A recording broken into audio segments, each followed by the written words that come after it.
La RDC, dans sa partie est, on a un policier sur 156 km². Si on place un policier sur 156 km², mais c'est comme si on est en train de permettre à ce que n'importe qui vienne prendre en charge la gestion des espaces vides, d'où la privatisation, effectivement, de la gestion de l'État par des groupes armés.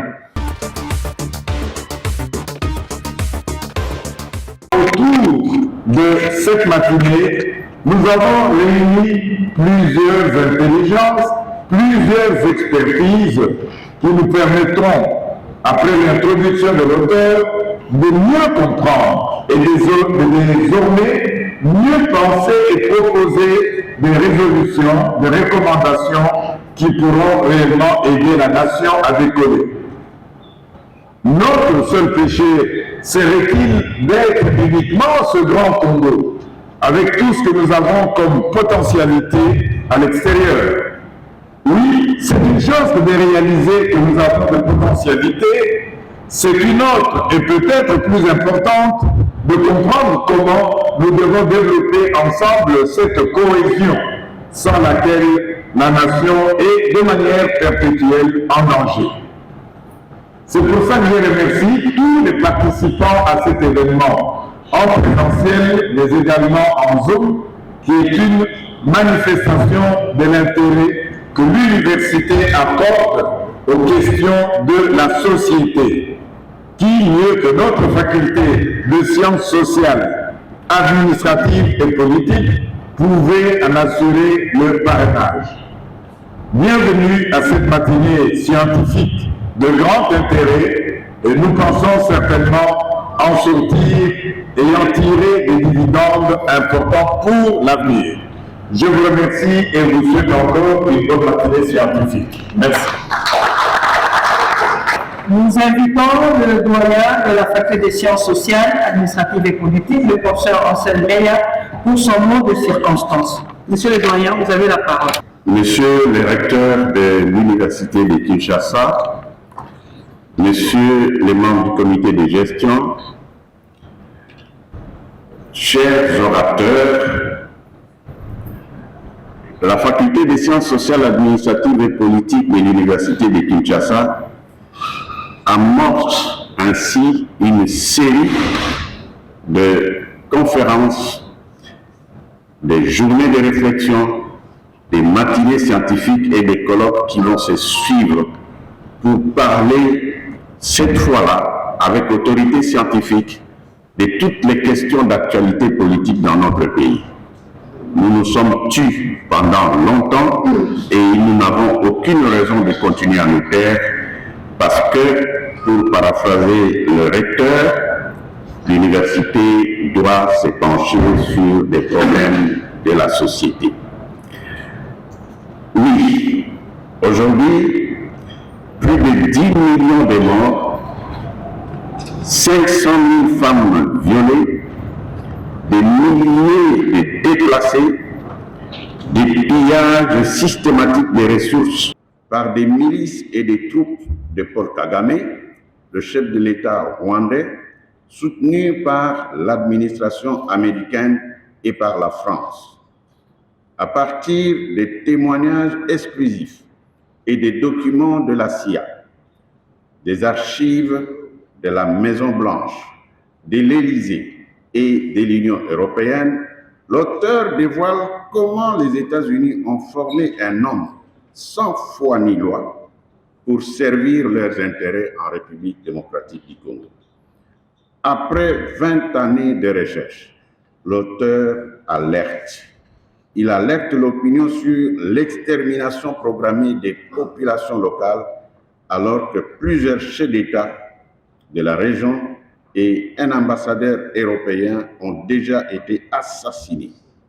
En outre, Charles Onana explique comment la mise à mort de la RDC est organisée en utilisant la terreur et les mensonges dans les dessins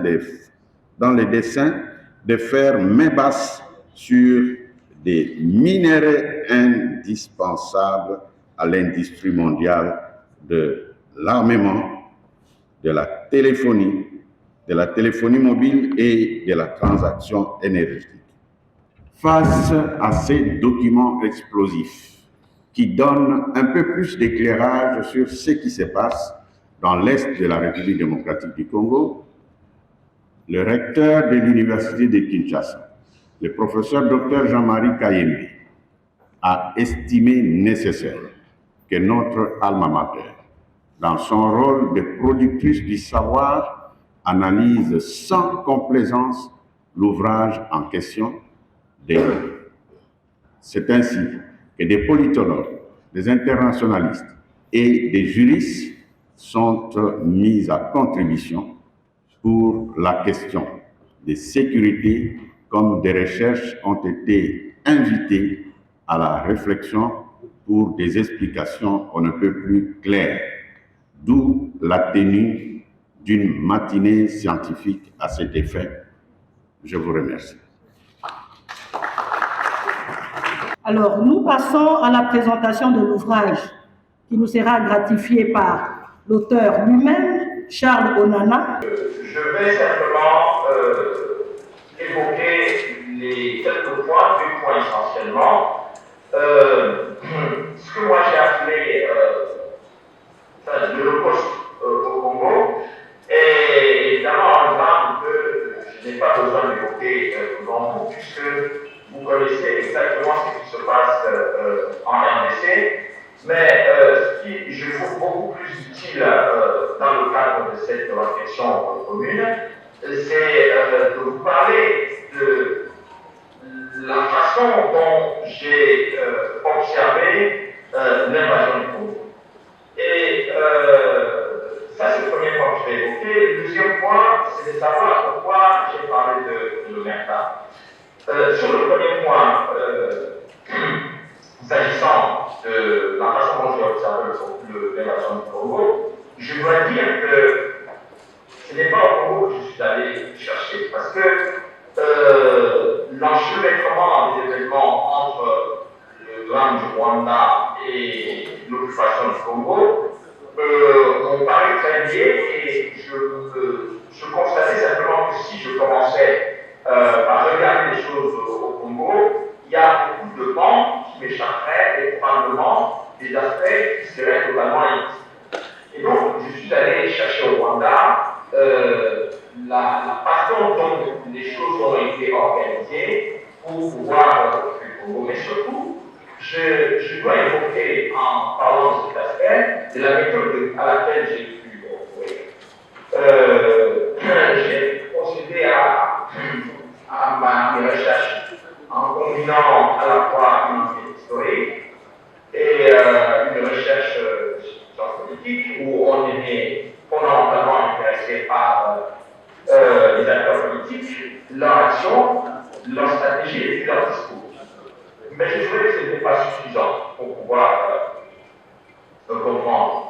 Et il m'a fallu m'inspirer beaucoup de la méthode de Thucydide, le stratège et historien athénien, qui, dans son livre sur la guerre de Peloponnèse, a essayé de chercher à comprendre le déroulement des événements auxquels lui-même il avait participé. Et la démarche de Thucydide a cet avantage d'être une méthode rigoureuse, exigeante, débarrasser de ses propres préjugés et même parfois de ses propres connaissances, pour douter en permanence de la réalité des faits. Pourquoi? Parce que ce qui intéresse Thucydide, ce n'est pas le résultat final de la guerre qui est aujourd'hui connu, mais ce qui intéressait Thucydide, c'est de saisir la profondeur et la réalité. Ce que lui-même a appelé la vérité du climat.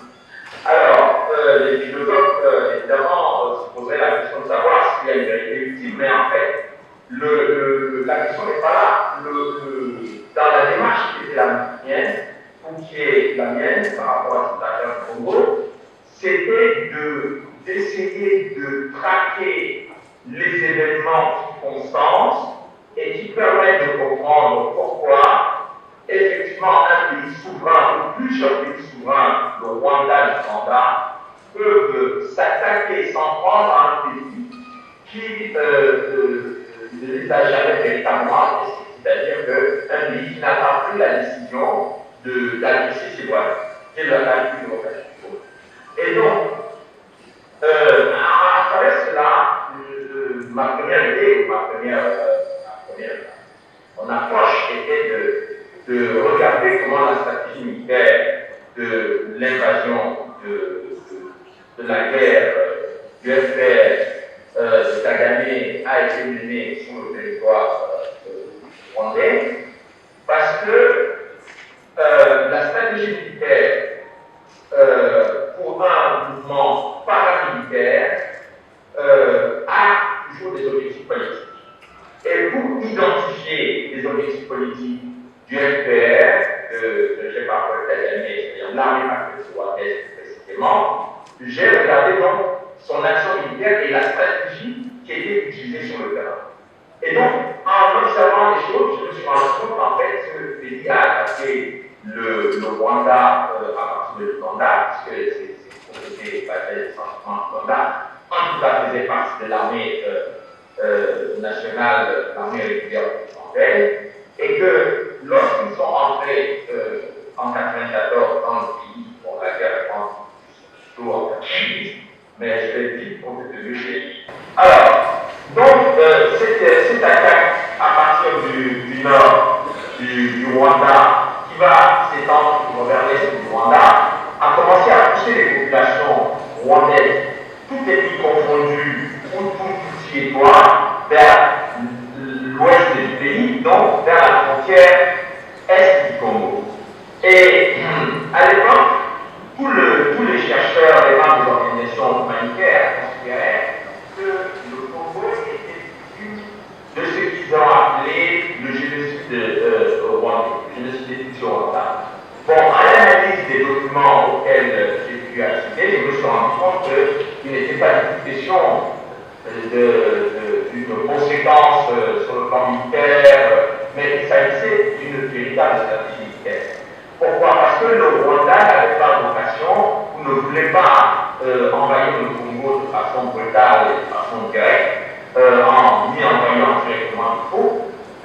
Ils ont procédé par ce que j'ai appelé l'invasion masquée du Congo. Et cette invasion masquée visait tout simplement à faire déporter sur le territoire congolais des populations qui n'étaient pas congolaises.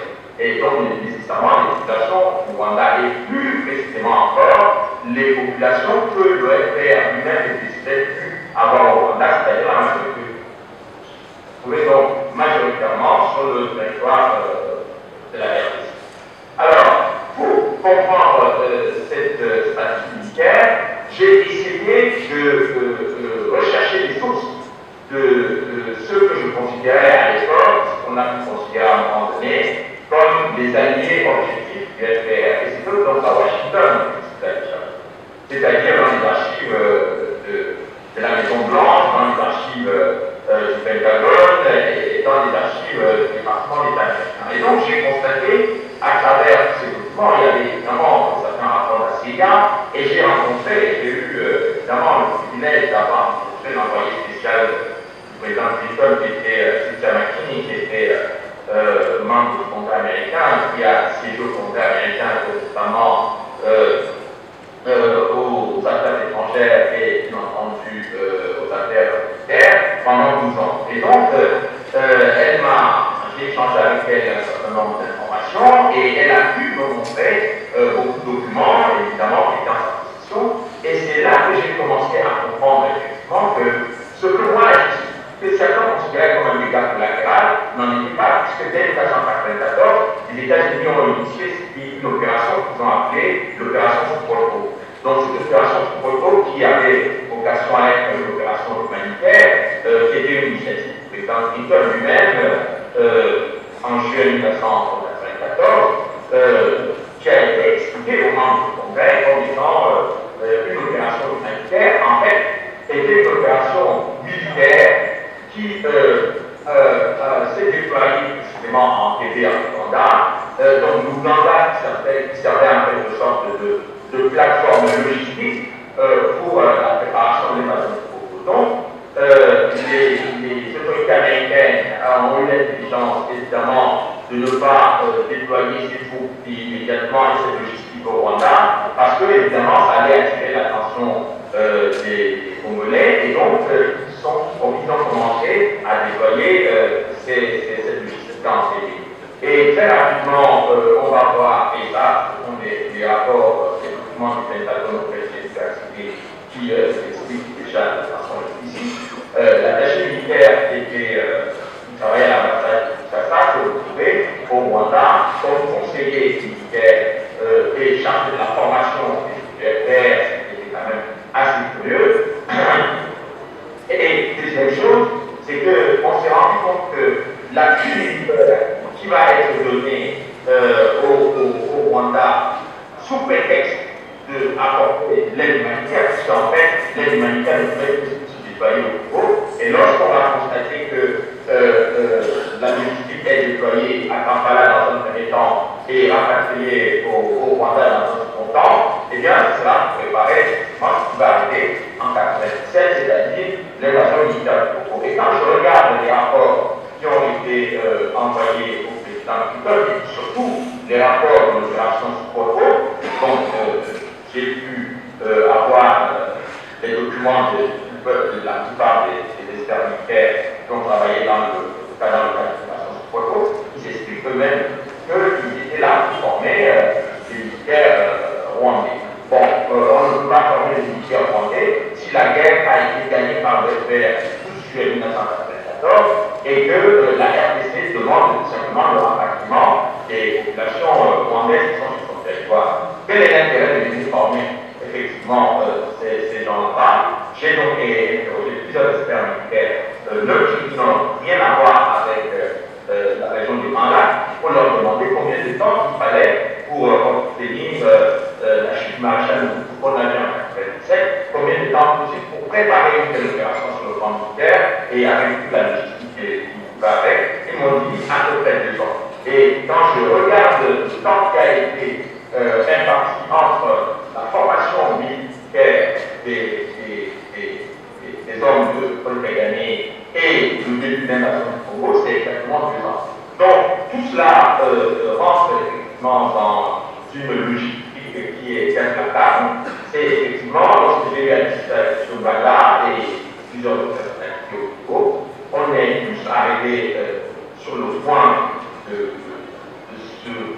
s'apercevoir, on se rend compte que toute cette opération, en fait, a contribué à préparer secrètement l'invasion du Congo sans qu'on se rende compte que c'était cela.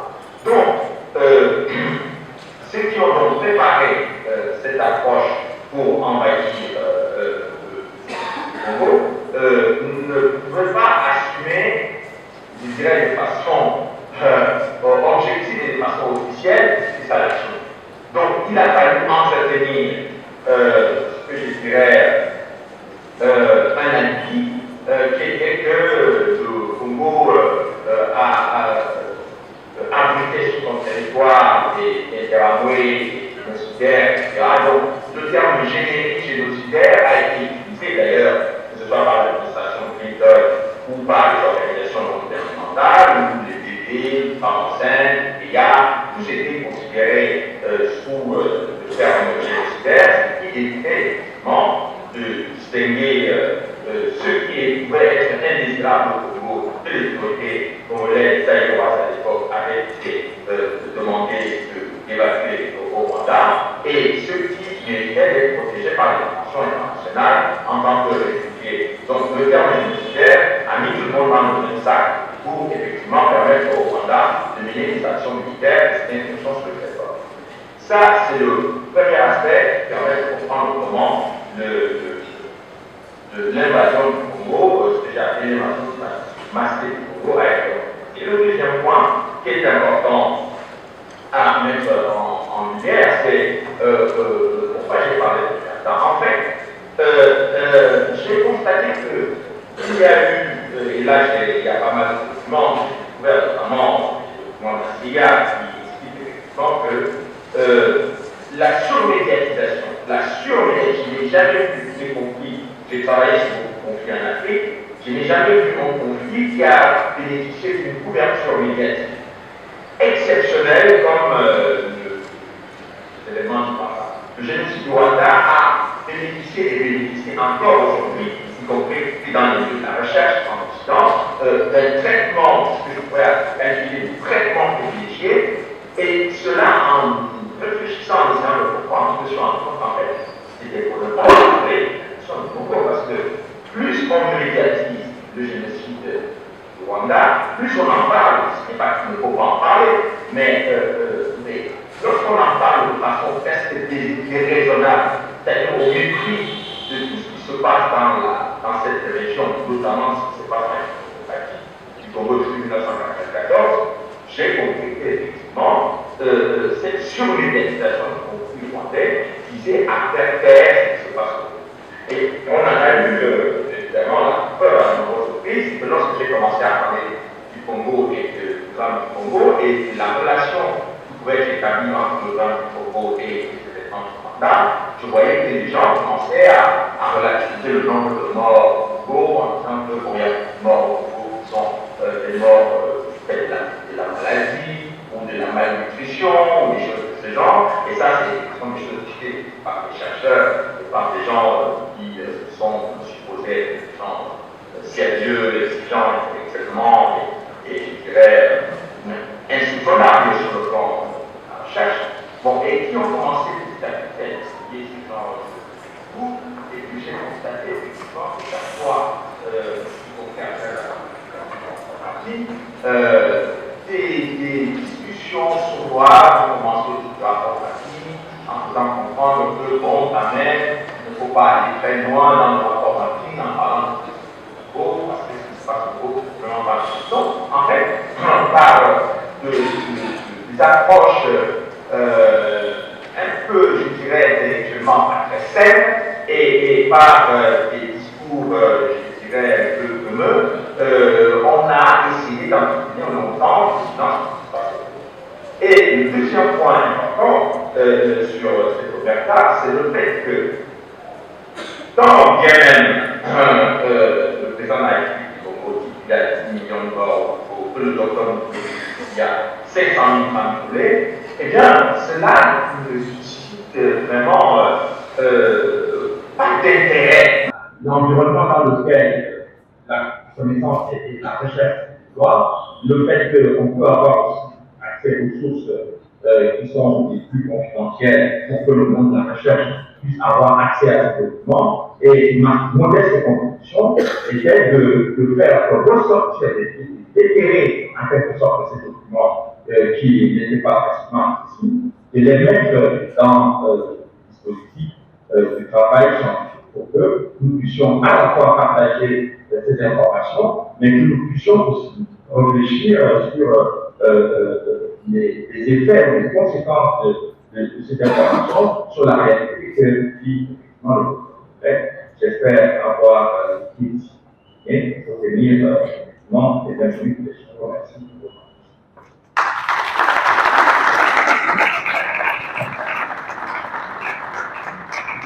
Docteur Charles, nous vous disons merci, nous vous remercions encore par nos applaudissements. Un peu plus fort. Oui, nous comprenons que ce qui se passe au Congo, c'est un plan qui a été formaté et que nous n'avons pas été vigilants parce que nous sommes un peuple émotionnel. Nous arrivons facilement à accueillir celui qui est dans le besoin. Malheureusement, celui-là avait déjà un plan machiavélique. Et merci, parce que c'est un panafricaniste qui, bien que non congolais, mais s'est intéressé à la question du Rwanda. Il a pu comprendre que ce qui se passe au Rwanda a de l'incidence et c'était pour essentiellement faire l'invasion du Congo. Docteur Charles Onana, nous vous disons merci. Nous continuons notre programme. Nous invitons Monsieur Julien Paluku, qui va nous parler de la guerre dans l'Est, ce que nous devons tous savoir. Je voudrais de prime abord remercier l'Université de Kinshasa pour avoir organisé cette matinée qui en fait a un sens lorsque l'on sait que les questions de l'Est étaient réservées particulièrement aux gens de l'Est. Et souvent, on a entendu les gens dire c'est des conflits entre vous là-bas à l'Est, il faut vous arranger, il faut trouver des solutions entre vous. Je crois que le mérite de Charles Onana, c'est d'avoir plus ou moins relevé des choses qui étaient restées méconnues et que le monde entier est en train d'apprendre aujourd'hui. Il m'a été demandé de parler de la guerre de l'Est, mais je me pose la question, que dois-je encore dire après cette brillante présentation de Charles Onana qui a parlé de l'Holocauste au Congo et de l'omerta de la communauté internationale. Pour revenir sur l'ouvrage de Charles Onana, je pense que c'est une grande première et le monde entier devrait lire cet ouvrage. J'ai eu le privilège de le lire et je crois que lorsqu'on parle de l'Holocauste, il faut que les gens comprennent effectivement qu'il s'agit d'un Holocauste. Parce que pour les Juifs, il y avait 6 millions de morts. Pour les Rwandais, lorsqu'on parle du génocide, il y avait 900 000 morts. Mais pour la RDC, nous sommes à 10 millions de morts. Donc c'est plus que l'Holocauste juif, c'est 10 fois le génocide rwandais. C'est l'équivalent de la population du Congo-Brazzaville et de la République centrafricaine. Parce que le Congo-Brazzaville a 5 millions d'habitants, la Centrafrique a 5 millions d'habitants. Ce qui s'est passé au Congo, c'est comme si on a effacé et le Congo-Brazzaville et la RCA de la carte du monde. C'est comme ça qu'il faut comprendre ce qui se passe à l'Est. Et d'où le choix du terme omerta. C'est-à-dire ce silence devant autant de morts, ça reste inexplicable. Et donc c'est important que le monde entier puisse se réveiller pour que finalement la RDC puisse rentrer dans ses droits. Alors mon exposé va comporter peut-être 4 petits points. Je vais essayer un peu de renchérir ce que Charles Onana a dit en parlant des mobiles de la guerre. Au deuxième point, je vais parler de l'embarras de la communauté internationale et la ruse du Rwanda. Au troisième point, je vais parler des voies de sortie de crise, parce qu'il ne faut pas seulement constater ce qui se passe, mais il faut qu'on dise maintenant comment nous devons nous sortir de là. Le constat, il est là, mais que doit faire le gouvernement congolais pour essayer un peu de sortir de là? Mais nous allons chuter par quelques défis. Alors, pour comprendre les mobiles de la guerre, nous avons essayé un peu d'interroger l'histoire, pour ne prendre que la Tanzanie, l'Ouganda, le Rwanda et la RDC. Et nous avons trouvé une figure sinusoïdale.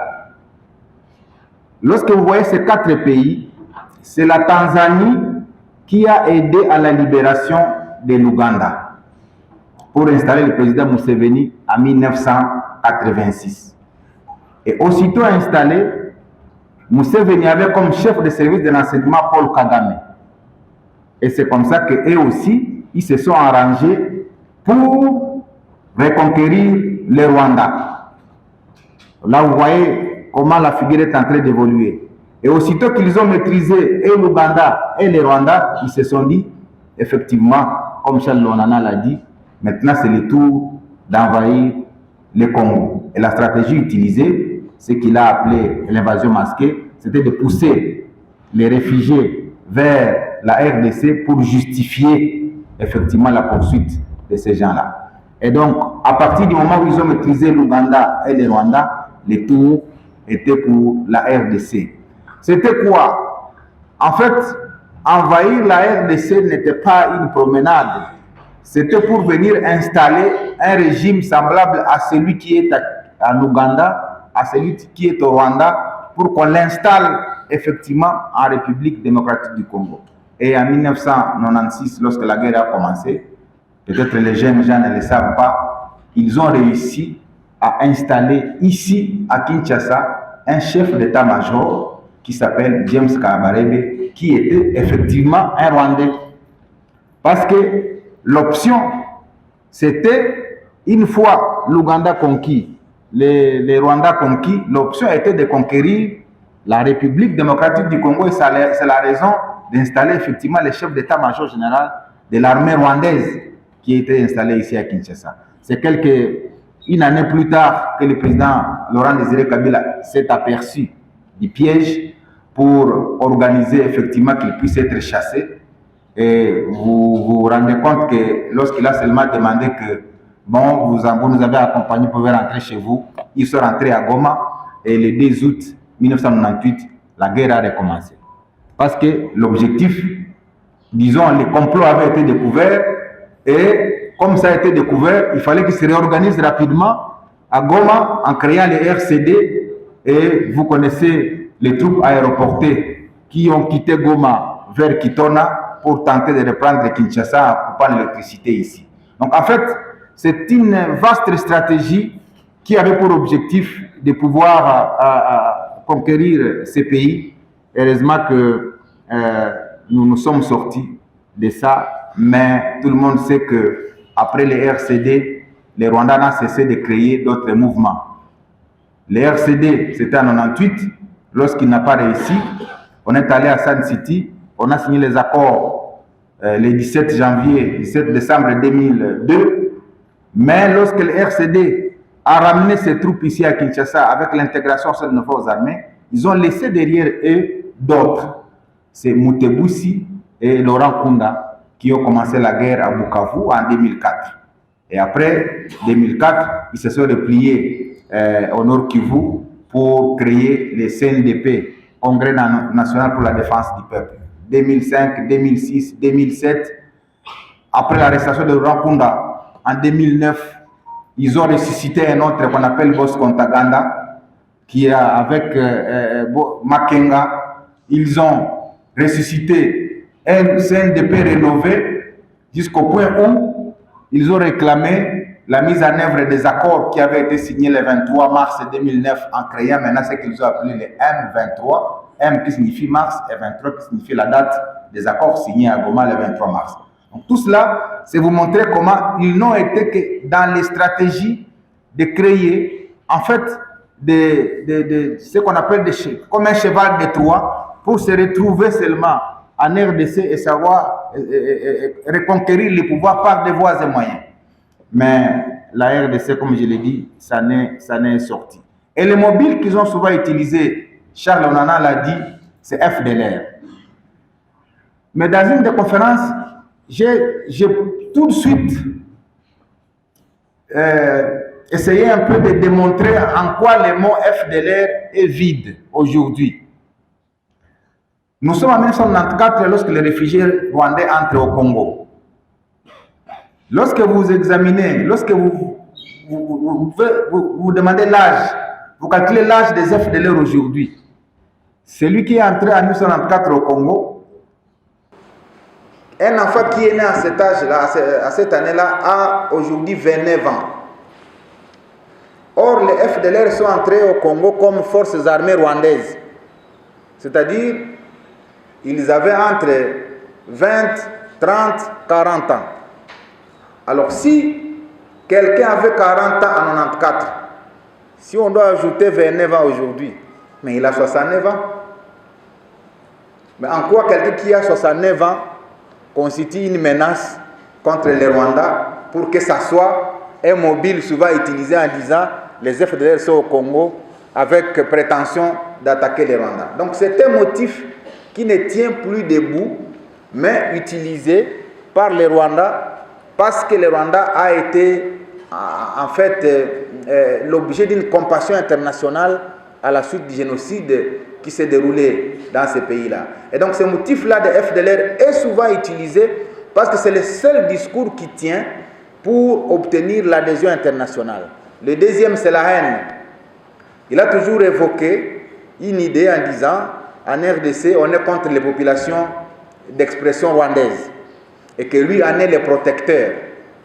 Mais moi, tout de suite, j'ai détruit cet argumentaire en disant, attention, si un président d'un pays se réclame être protecteur d'une population de notre pays, C'est comme pour dire, cette population-là n'appartient pas à ce pays-là, appartient au pays pour qui quelqu'un se prétend être le protecteur. Et c'est lui plutôt qui sème la haine lorsqu'il identifie les compatriotes congolais comme étant ses concitoyens. C'est comme une manière d'inciter les Congolais à dire « ceux-là ne sont pas vos frères, c'est plutôt mes frères à moi, le président rwandais ». Et c'est donc une stratégie maligne d'opposer les populations congolaises entre elles, de manière à servir à Kagame des prétextes à attaquer effectivement les pays. Alors, l'autre mobile de la guerre, c'est particulièrement les richesses. Charles en a évoqué cela. Pour ceux qui ne le savent pas, le Nord Kivu a entre 60 et 80% des réserves mondiales du coltan. Si chacun a un téléphone entre ses mains, il y a du coltan congolais là-bas. Et c'est ça, le mobile de la guerre. Et la mine, pour laquelle d'ailleurs un député national est arrêté, Mangachuchu, vous le connaissez, c'est une mine qui se trouve à Rubaya, dans le territoire de Massissi. Et c'est cette mine qui, par la contrebande minière, a toujours alimenté les Rwandais. Et lorsque vous examinez le budget du Rwanda aujourd'hui, en 1994, les Rwandais avaient une production d'à peu près 54 tonnes de minerais. Aujourd'hui, le Rwanda a une production qui est estimée à plus de 1000 tonnes, alors qu'il ne détient aucun gisement dans lequel on peut extraire ces minéraux. Donc c'est vous dire que tous les climats de conflictualité, tous les climats de guerre qu'entretient le Rwanda, c'est pour permettre qu'il y ait une confusion à l'Est et qu'il se serve de ces climats de non-paix pour continuer la contrebande minière et ainsi alimenter son budget. Parce que la conséquence, s'il y a du sérieux qui renaît en République démocratique du Congo, le budget du Rwanda va connaître un déficit estimé à 40 à 60%.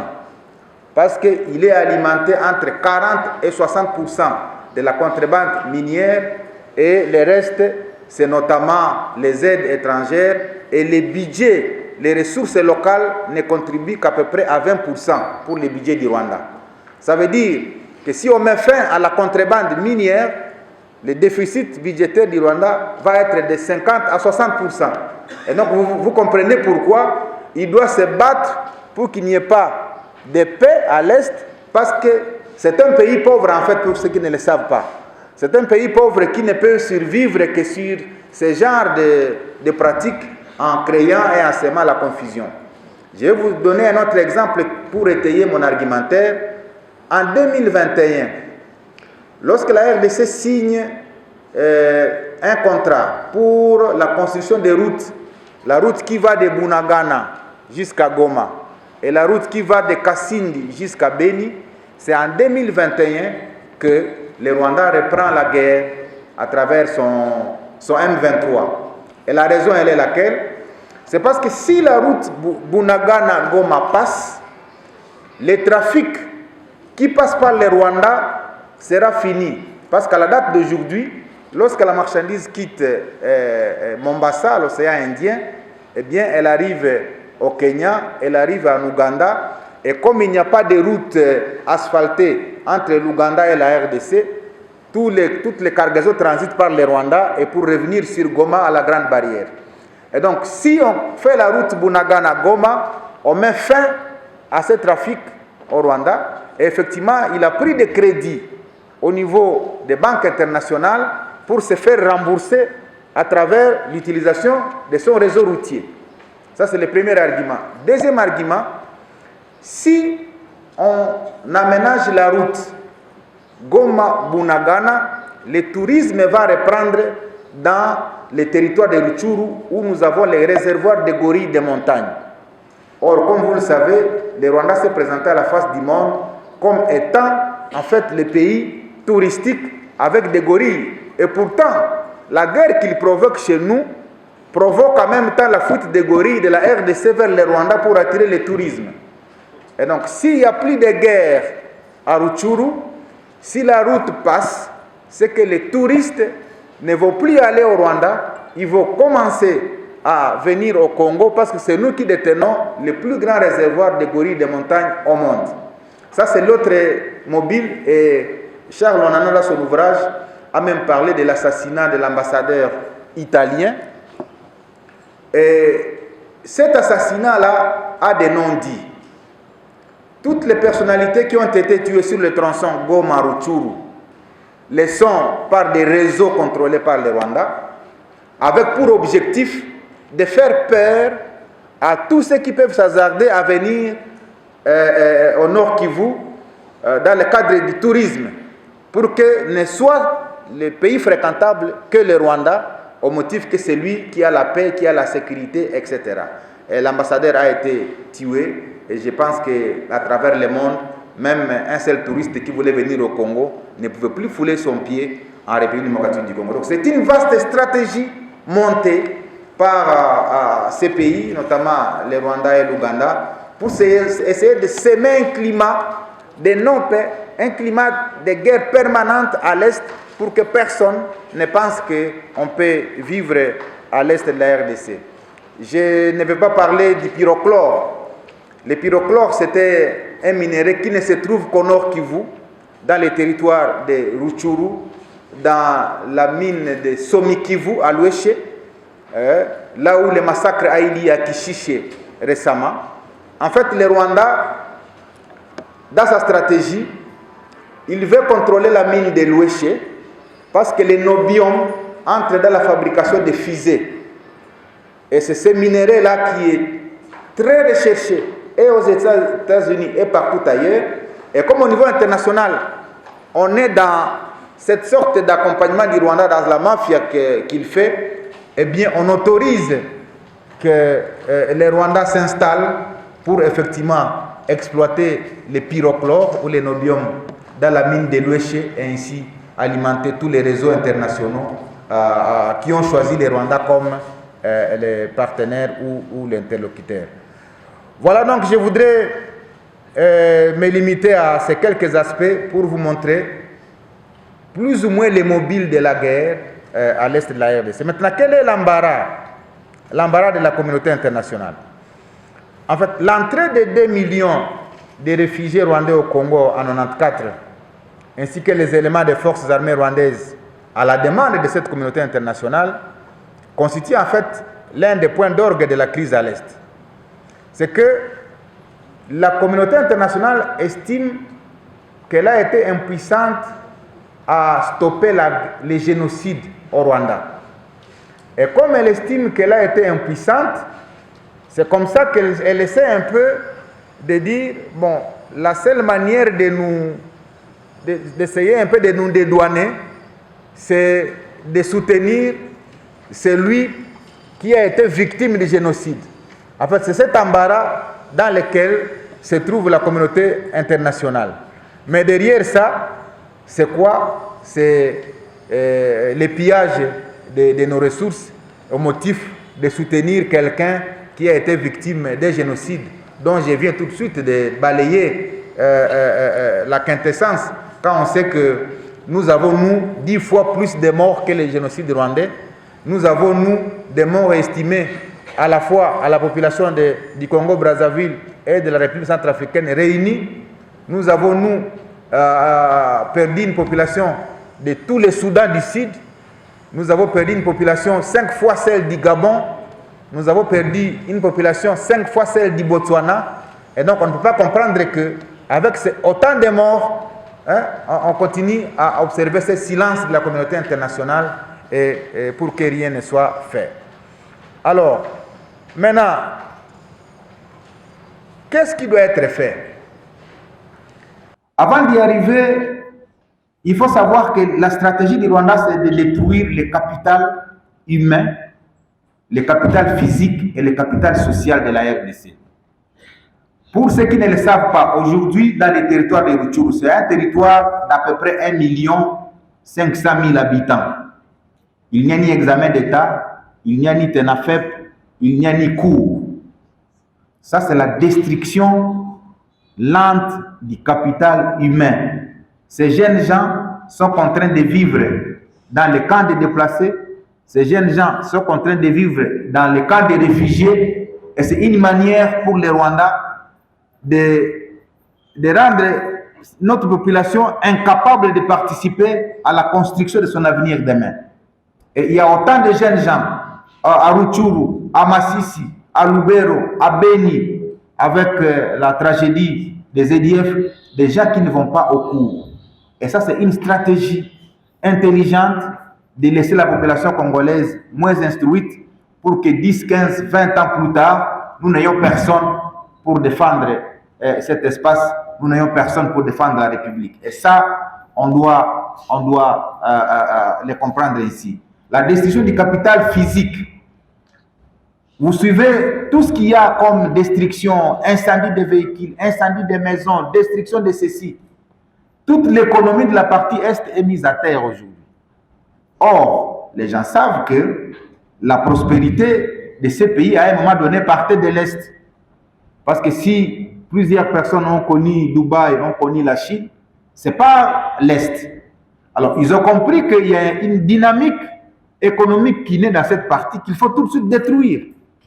Et c'est comme ça qu'on détruit tout le capital physique qu'il y a là-bas, à l'Est, pour anéantir les volontés qui peuvent essayer un peu de contribuer à la construction d'un État prospère, d'un État moderne. La constitution du capital social, c'est en fait créer et semer des conflits entre les communautés.